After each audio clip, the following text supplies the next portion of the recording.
नमस्ते दोस्तों, आप सभी का एक बार फिर से स्वागत है आपके अपने YouTube चैनल पूजा घर संसार में। दोस्तों, कुछ ऐसे कारण होते हैं, कुछ ऐसी गलतियां जो महिला स्वयं करती हैं और बांझपन का शिकार हो जाती हैं। कई बार ऐसा होता है फ्रेंड्स कि ये गलतियां जो होती हैं वो छोटी छोटी सी ही होती हैं, लेकिन ये बाद में जाकर के आपको मां नहीं बनने देने का सबसे बड़ा कारण बन जाती हैं। और ये गलतियां जाने अनजाने आपको पता भी नहीं होता है और होती ही रहती हैं। खास रूप से जो नई नई शादी होती है उनमें तो ये सबसे ज़्यादा देखी जाने वाली गलती होती है। शादी के बाद एक सबसे बड़ा जो कारण होता है और बाद में जाकर के वही कारण प्रेगनेंसी रुकने नहीं देता है, वो होता है कि आपकी न्यूली मैरिड आप कपल हैं और जब आपकी नई नई शादी हुई है, आप बेबी अभी नहीं चाहते हो, आप बिल्कुल बच्चा नहीं चाहते हो। आमतौर पर जितने भी कपल्स आते हैं वो यही कहते हैं कि मैम, हमने जब शादी की थी तब हमको बच्चा नहीं चाहिए था, लेकिन अब हम बेबी के बारे में प्लान कर रहे हैं और अब हमें बच्चा नहीं हो रहा है। ठीक है, मोस्टली ऐसे ही कपल्स होते हैं जिनको 6 महीने हो गए हैं, साल भर हो गए हैं, किन्हीं किन्हीं को तो 6-6 साल तक हो जाते हैं और फिर बच्चा नहीं होता है। वो भी यही कहते हैं कि पहले जब बच्चा नहीं चाहिए था मैम, उस समय जब शादी हुई थी हमने ऐसा सोचा नहीं था कि बेबी चाहिए, तो प्लान नहीं किया और अब हम चाहते हैं तो हमें हो नहीं रहा है। तो न्यूली कपल में एक सबसे बड़ी गलती ये होती है कि जब आपकी शादी होती है, आप बेबी के लिए नहीं सोचते हैं, तब उस समय क्या करते हैं कि बेबी नहीं चाहने की वजह से आप कुछ ऐसी दवाइयाँ लेने लगते हैं जो बच्चे में गैप के लिए होती है। अब अगर कोई भी दवाई आप इस तरह की खाते हैं तो उसका असर कई सालों तक दिखाई देता है और इसका कारण ये होता है कि इन दवाइयों के हाई डोज की वजह से आपके हार्मोन्स बिगड़ते हैं, क्योंकि ये हार्मोन्स को बिल्कुल ही खराब कर देते हैं। आपकी प्रोजेस्टेरोन एस्ट्रोजन लेवल जो है ना ज़्यादा बढ़ती है ना ज़्यादा घटती है, कई बार बिल्कुल ही बिगड़ जाती है। और अगर इनका तालमेल सही नहीं रहेगा तो फिर माँ बनने में बहुत दिक्कत आती है। तो सबसे बड़ी गलती ये होती है कि अगर आपकी शादी हुई, आप बच्चा प्लान नहीं कर रहे हैं, तो कोई भी मेडिसिन चाइल्ड गैप के लिए आप बिना किसी डॉक्टर के परामर्श के नहीं लें, क्योंकि इसमें काफ़ी ज़्यादा डोजेज होते हैं। आपकी शरीर के अकॉर्डिंग आपको कितनी मात्रा की ज़रूरत है, डोज की ज़रूरत है, वो एक डॉक्टर ही आपके कुछ परीक्षण के बाद आपको एडवाइस करते हैं। तो सबसे बड़ी गलती ये होती है कि शादी के बाद बच्चा चाहिए नहीं और अब चाहिए तो बच्चा हो नहीं रहा है, क्योंकि उस दवाइयों का असर बहुत लंबे वक्त तक झेलना पड़ता है। कई बार ट्रीटमेंट भी कराने पड़ सकते हैं उन असर को कम करने के लिए। तो ये सारी दिक्कतें पैदा हो सकती है और ये बांझपन का शिकार महिलाएं इस वजह से हो जाती हैं। इसके अलावा फ्रेंड्स, दूसरा और सबसे ज़्यादा इम्पॉर्टेंट कारण ये होता है कि आपकी शादी हुई थी, उस समय आपको बच्चा कंसीव हो गया था। मान लीजिए 2 महीने में, 3 महीने में किसी को बच्चा कंसीव हो गया और फिर उस समय बच्चा नहीं चाहिए था, तब आपने कोई पिल्स खा लिया, यानी बच्चे को खराब करने की कोई गोली ले ली। अब जब ऐसा आप कर लेती हैं तो ये भी बहुत ज़्यादा नुकसानदेह होता है। ये इतने पावरफुल दवाइयाँ होती हैं कि आपके शरीर से काफ़ी सारी चीज़ों की लॉस तो करती हैं। आपका यूट्रस भी कमज़ोर हो जाता है, बॉडी भी कमज़ोर हो जाती है। कई बार इतना ज़्यादा पीरियड्स का फ्लो आने लगता है, बड़े बड़े क्लॉट्स आने लगते हैं और जिसके कारण आगे जाकर के पीसीओडी और पीसीओएस की बहुत बड़ी समस्या खड़ी हो जाती है। तो इस तरह की कोई भी डिसीजन आपको नहीं लेना चाहिए। अगर आपकी नई नई शादी हुई है और फिर आपको बच्चा पहला कंसीव हुआ है, तो कभी भी आपने बड़े बुजुर्गों से भी सुना होगा कि पहला बेबी खराब नहीं करना चाहिए। उसका सबसे बड़ा रीज़न ये होता है कि वो आपके माँ बनने की क्षमता को कम कर देता है।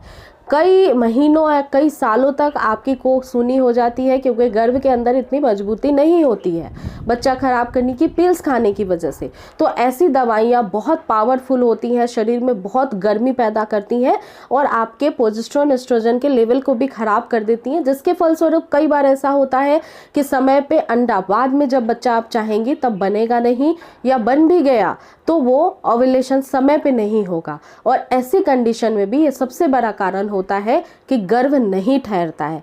इसलिए पहला बच्चा शादी के बाद कभी भी आपको हटाना नहीं चाहिए।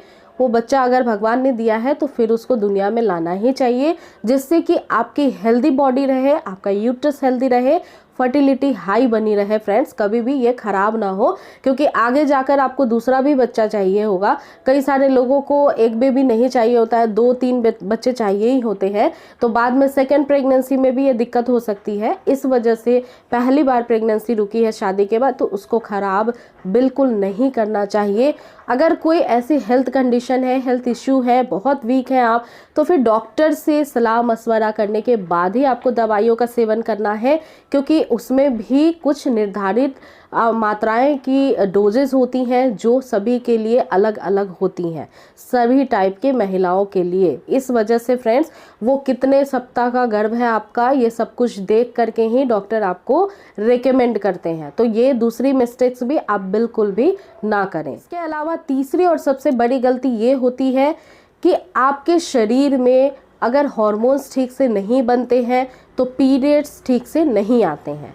पीरियड्स का चाहे बहाव कम हो चाहे बहाव ज़्यादा हो, क्लॉट्स आते हो या ना आते हो, टाइम पे पीरियड्स है या नहीं है, या फिर बहुत कम दिनों के लिए आता है या फिर बहुत लंबे समय के बाद आता है, ये सभी चीज़ें आपके ओव्यूलेशन को ख़राब करती है। ये दर्शाती है कि आपके अंडे में इतनी क्षमता नहीं है कि वो बिना ट्रीटमेंट के सक्सेसफुली कंसीव कर सके। तो ऐसी कंडीशन में सबसे ज़्यादा ज़रूरी है कि जांच करवाना और दूसरी बात का ख्याल रखना कि ट्रीटमेंट भी लेना। आप ऐसे घर पे बैठ के सोचती रहेंगी और आप बहुत ज़्यादा स्ट्रेस लेंगी तो उससे पीरियड्स और भी ख़राब होगा, ओव्यूलेशन होना बंद हो जाएगा।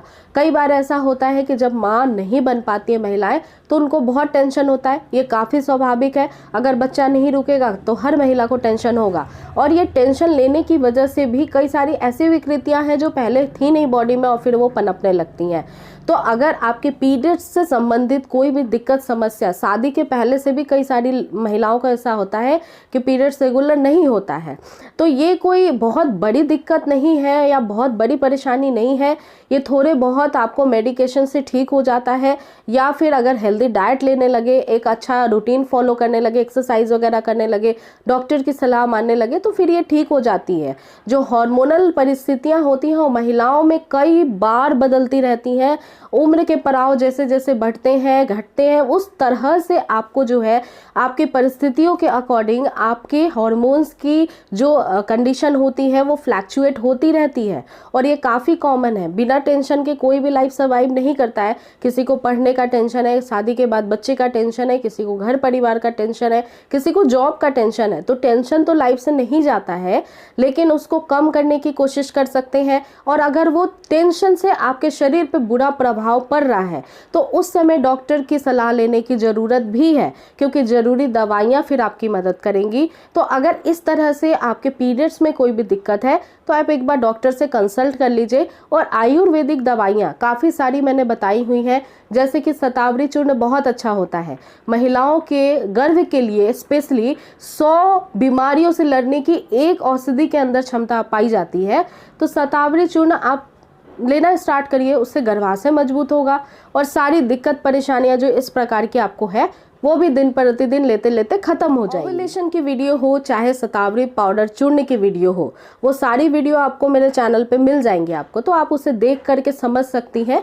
और ये एक कुछ ऐसी चीज़ें हैं, कुछ ऐसी गलतियां हैं जो महिलाओं से होती ही हैं फ्रेंड्स। ये लाइफ है और लाइफ में ऐसी छोटी छोटी मिस्टेक्स हो जाती हैं। कई बार ऐसी चीज़ें आप किसी से डिस्कस नहीं कर पाती हैं। अब नई नई शादी हुई है, आप किसी को कुछ बता ही नहीं पा रहे हैं और ऐसा डिसीजन आपस में ही लिए जा रहे हैं, तो ये बाद में बहुत बुरा प्रभाव डालेगा और जिसकी वजह से सबको पता भी लग जाएगा, शर्मिंदगी का एहसास भी होगा। और फिर आप तो जो कंडीशन आपकी है, बेबी चाहिए नहीं हो रहा है, तो वो तनाव तो आप झेल ही रही हैं।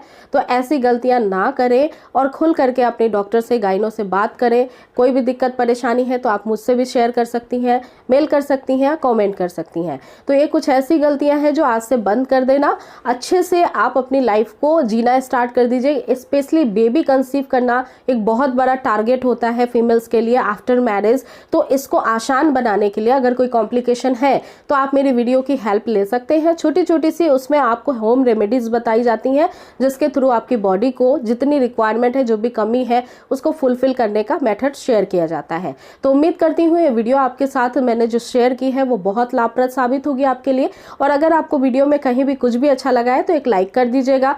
चैनल पे पहली बार आए हैं तो सब्सक्राइब करके बेल आइकन को प्रेस कर दीजिएगा, ताकि आपको लेटेस्ट वीडियो के सारी जानकारी प्रतिदिन की मिलती रहे। तो अपना पूरा ध्यान रखिए फ्रेंड्स और स्वस्थ रहिए, सुरक्षित रहिए। Thanks for watching.